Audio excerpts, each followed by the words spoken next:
Thank you, Mr. Chairman. The last time we were together as senators, our capital was under siege.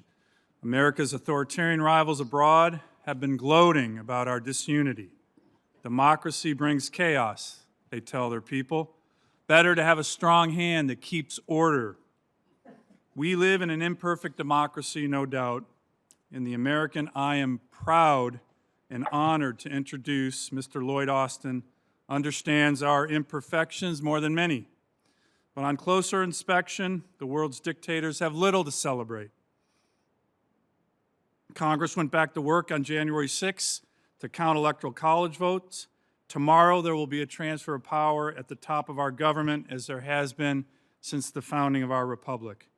At some point, Chinese and Russian citizens will ask, why can't we do that? Why don't we have strong, resilient institutions that ensure the regular election of new leaders and vest self-government in the people? When these questions are asked, authoritarians like Xi Jinping and Putin won't be gloating anymore because they don't have answers. What does this all have to do with Lloyd Austin? A lot. Mr. Austin has been nominated to lead one of America's most trusted institutions, the Department of Defense. Many of us have worked hard to rebuild our military, but we can all agree that there has been too much turmoil at the top. As its civilian leader, I am confident that Mr. Austin will bring steadiness, leadership, and respect to this indispensable institution. I got to know Mr. Austin in 2005 and 2006. Serving together in an Army-heavy combatant command, conducting combat operations throughout the Middle East, we had what might be described today as an uneven power relationship. He was a two-star general, I was a major. He had spent decades on active duty, I was a reservist. He was a soldier, I was a Marine. I was just one of hundreds of field-grade infantry officers recalled to active duty, deployed in the region during a challenging time for our nation. But when I asked for his help, Mr. Austin gave it. When I had a problem, he listened. And when I asked for guidance on an important mission, he provided it. The critical hallmark of exceptional leadership, especially for organizations like the Pentagon, is not just how one treats superiors, but how one treats subordinates.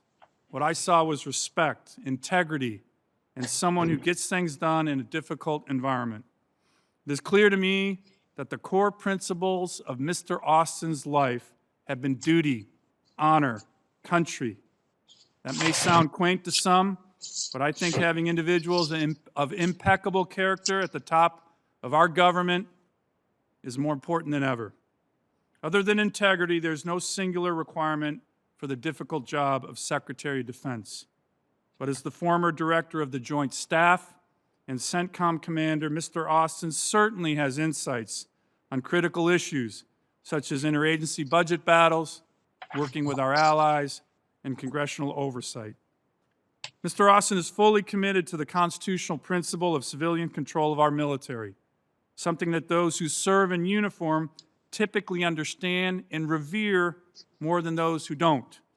In that regard, I thought some of the testimony from our recent hearing on this important topic was a bit simplistic, with discussions about so-called military logic versus political logic.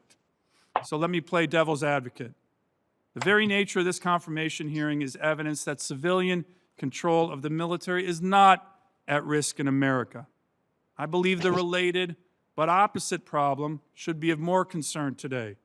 No military experience in the top ranks of our government.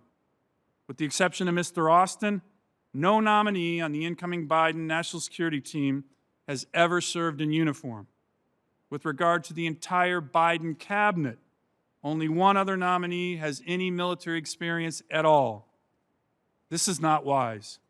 If confirmed, I'm sure I won't agree with all of Mr. Austin's decisions. But when the inevitable budget battles occur, it will be critical for our nation's security and military members to have a Secretary of Defense who understands firsthand the very real morale and readiness problems that result from drastic cuts to our military. Let me conclude with this. We are living through difficult times, a pandemic, racial tensions, riots, turmoil at the top of the Pentagon, and rising dangers from China, Russia, and Iran. Mr. Austin's confirmation won't solve all these problems, but it will help. He represents the best of America, a man of integrity, humility, and character with a wealth of relevant experience.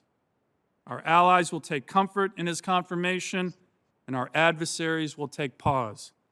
And as America's first black Secretary of Defense, he will be an inspiration to millions, both in and out of uniform.